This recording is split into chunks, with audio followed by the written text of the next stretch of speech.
Hey everyone, Abby Engelette here with the Clemson Insider.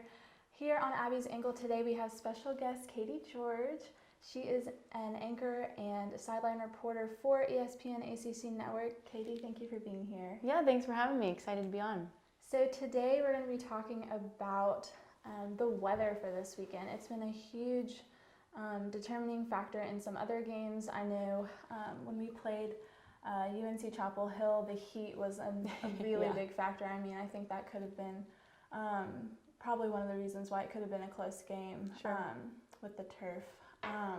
But coming from your game last week, it raining in Wake Forest, kind of tell us what you think it'll look like this week. We got lucky first and foremost because we saw rain all week in the forecast, and it kind of stayed at bay in the first half, which was great for both teams.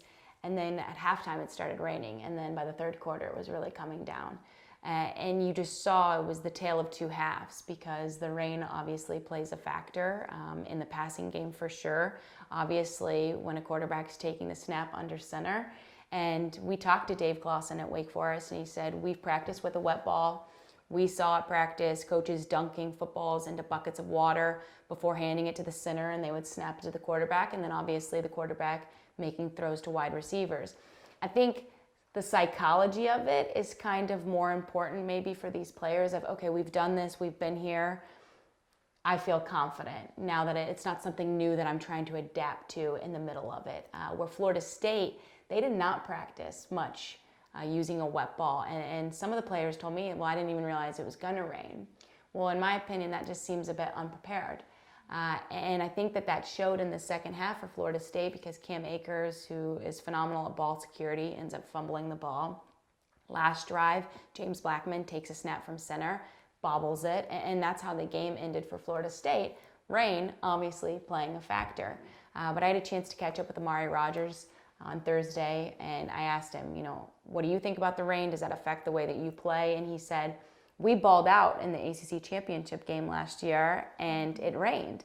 And he said, I think that makes all the difference that we've already played in the rain. We've been successful, which then goes back to kind of the psychology and the mentality that you have.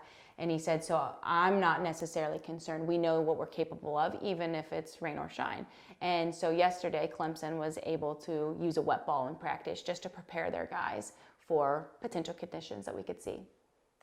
So coming to Clemson for 3 games this season with your first season with the ESPN, how have you seen kind of the Clemson family rally around you here in Clemson? It's been awesome.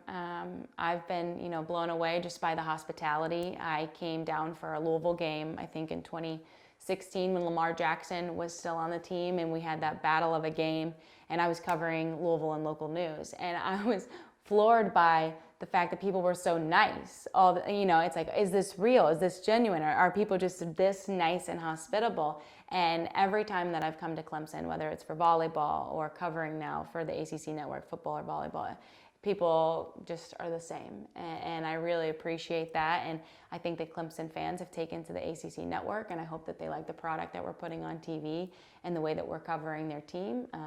So it's been a lot of fun being able to come to Clemson, South Carolina on multiple trips like this. All right, awesome. Well, thank you so much for being on the show today. If you want to keep up with the Clemson Insider, make sure you tune in.